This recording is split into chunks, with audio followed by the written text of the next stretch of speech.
Elena Cross stood at the edge of the Silver Pine pack house, her hands shaking as the entire pack watched her. The moon was full and bright above them, and the air smelled of pine and smoke from the ceremony fire. Tonight was supposed to be the happiest night of her life. The moon goddess had chosen her as the fated mate of Alpha Damian Blackwood, the strongest wolf in the region. Every wolf in the pack knew what that meant. A fated mate bond was rare and sacred. It was not something anyone rejected. But Damian was staring past her, at her cousin Priya, who stood near the front of the crowd wearing a soft smile that did not reach her eyes. "I reject this bond," Damian said, his voice loud enough for everyone to hear. The crowd gasped. Elena felt her knees grow weak. A rejection was rare, and it came with pain, both emotional and physical, tearing through the body of the one who was rejected. She pressed a hand to her chest as the ache spread through her like fire. "I choose Priya as my mate," Damian continued, turning to face the cousin who had always lived in Elena's shadow, always competed with her, always wanted what Elena had. Priya stepped forward and took his hand, and the pack began to murmur in shock and excitement all at once. Elena did not cry in front of them. She would not give them that. She turned and walked away from the fire, from the pack house, from the only home she had ever known, and she did not look back. That night, she packed a small bag with only the things she truly needed. Her grandmother, the only person who had ever shown her real kindness, found her at the door. "You do not have to run," her grandmother said gently. "I cannot stay here," Elena whispered. "Not after this." Her grandmother held her tightly, pressed an old silver pendant into her hand, and told her to be safe. Elena left before sunrise, walking through the forest with nothing but her bag, her pendant, and a heart that felt shattered beyond repair. She did not know yet that she was carrying something far more important than her own pain. Deep inside her, the bond she shared with Damian, even though rejected, had already left its mark. She was pregnant, and not with one child, but with 3. Elena walked for days, sleeping in caves and under trees, surviving on berries and whatever kindness strangers offered her. She grew weaker with each passing day, her body struggling to keep up with the pregnancy she did not yet fully understand. On the 7th day, exhausted and dizzy, she collapsed near the edge of a forest she did not recognize, a place hidden from ordinary shifters and known only in old stories. When she opened her eyes again, she was lying on a soft bed, in a room she had never seen before, sunlight pouring through tall windows. A man sat near the bed, watching her with quiet concern. He had calm eyes and dark hair, and something about him felt different from anyone she had ever met, powerful but gentle at the same time. "You are safe," he said. "My name is Kieran. You collapsed near the border of my kingdom. My guards found you and brought you here." Elena tried to sit up, but he gently stopped her. "Rest first. You are not just recovering from exhaustion. You are carrying children, 3 of them, and they are strong." Elena's eyes filled with tears at the news. 3 children.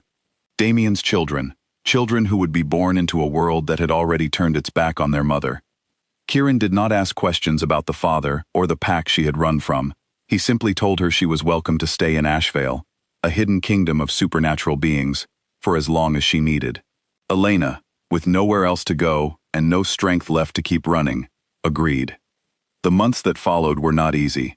Elena's body changed as the pregnancy progressed, and so did something inside her that she could not explain. The healers of Ashveil noticed it first, a strange golden light that sometimes appeared in her eyes during the night. They told her she carried a rare bloodline, something called lunar blood, even rarer and older than the bloodline of any alpha. It was said to be a gift passed down from the earliest wolves who lived under the first full moon, and it had not appeared in generations. Kieran, who was the Crown Prince of Ashveil, visited her often. At first, their conversations were simple, about her health, about the kingdom, about small things. But over time, Elena found herself opening up to him about her past, about the rejection, about Priya, about everything she had buried deep inside her heart. Kieran listened without judgment.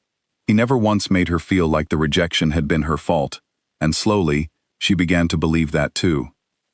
When the triplets were born, 3 healthy children with striking silver eyes, Elena named them Arya, Kai, and Ren. Kieran was there for their birth, holding her hand through the pain, and in that moment, without needing words, Elena felt something she had not felt in a very long time. She felt safe. The years that followed were full of challenges, but also full of healing. Elena raised her children in the kingdom of Ashveil, learning to control her lunar blood with the help of the kingdom's wisest healers. She trained, she studied, and she grew stronger, not just in body but in spirit. The timid, overlooked girl who had once been humiliated in front of her entire pack slowly became a woman of quiet strength and confidence. Kieran remained by her side through it all. He taught the triplets to hunt, told them stories of the kingdom's history, and treated them as if they were his own. He never once asked Elena to forget her past or hide it from her children. Instead, he encouraged her to grow past it, to become whoever she wanted to be, free from the shadow of what had happened in Silverpine. Somewhere along the way, friendship between Elena and Kieran turned into something deeper. Neither of them rushed it. There was no dramatic declaration, no sudden passionate moment, just a slow and steady closeness that grew stronger with each passing season. By the time the triplets turned 5 years old, Elena and Kieran had become partners not just in raising the children, but in life itself. Meanwhile, back in Silverpine, things had not gone well for Damian. His bond with Priya, though accepted, was hollow. There was no true connection between them, no warmth, no strength. An alpha's power was tied closely to the strength of his mate bond, and without a true fated connection, Damian's power slowly weakened. The pack noticed it too. Rival packs, sensing the weakness, began testing the borders of Silverpine territory, causing tension and fear among the pack members. Priya, desperate to hold on to her position, tried everything to strengthen the bond, but nothing worked. Whispers began to spread through the pack, quiet at first, then louder. Some of the older wolves remembered the night of the rejection clearly, and they began to wonder if the moon goddess herself was punishing Damian for turning away from a true fated mate.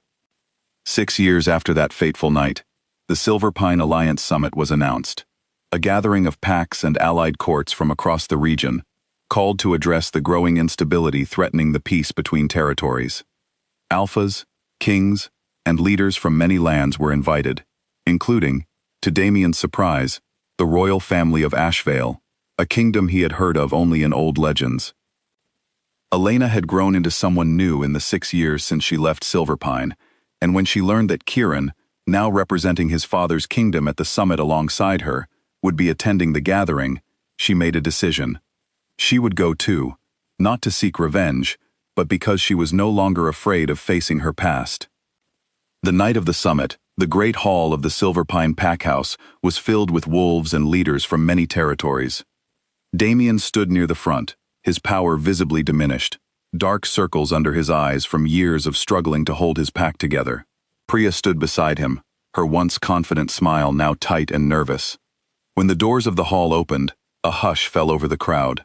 Elena walked in beside Prince Kieran, dressed simply, but with a quiet elegance that commanded attention. Behind them walked 3 children, 11 years old now, with silver eyes and an unmistakable resemblance to the Blackwood bloodline, written clearly across their faces. Damian's breath caught in his throat. He knew immediately, without needing to be told, that these were his children. Whispers spread through the hall like wildfire. Priya's face went pale as she realized what everyone else was beginning to understand. The pack elders, who had gathered for the summit, exchanged knowing looks, some of them recalling old laws about rejected mates and hidden bloodlines.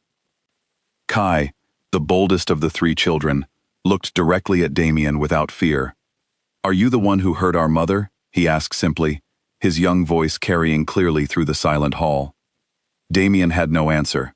For the first time in 6 years, he was forced to face the weight of what he had done, not through anger or revenge, but through the simple, honest question of a child he had never known existed.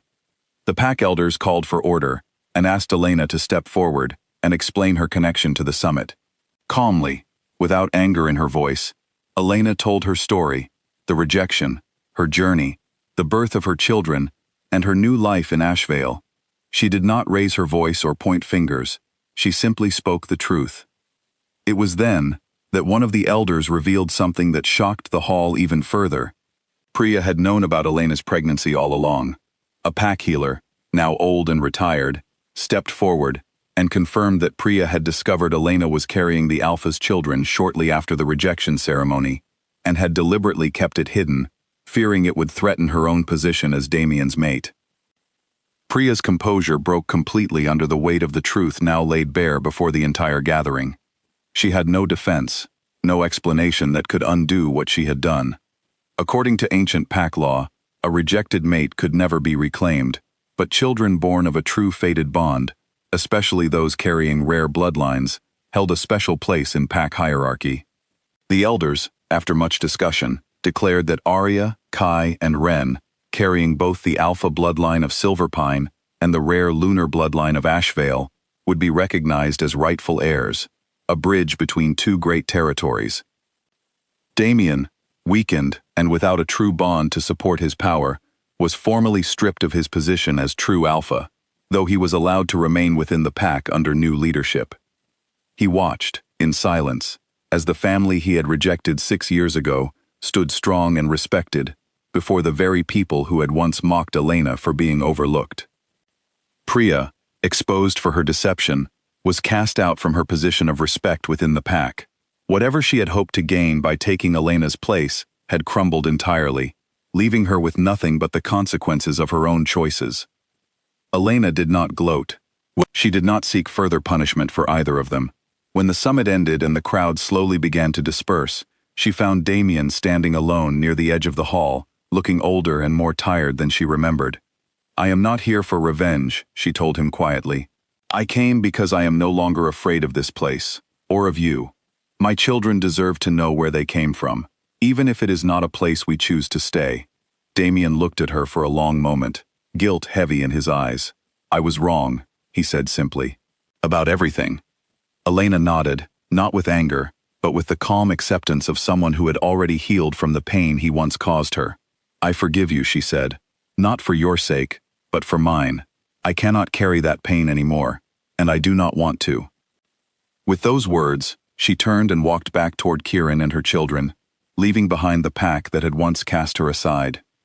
In the months that followed, Elena and Kieran's bond deepened even further, and when he asked her to become his wife and future Queen of Ashveil, she said yes without hesitation.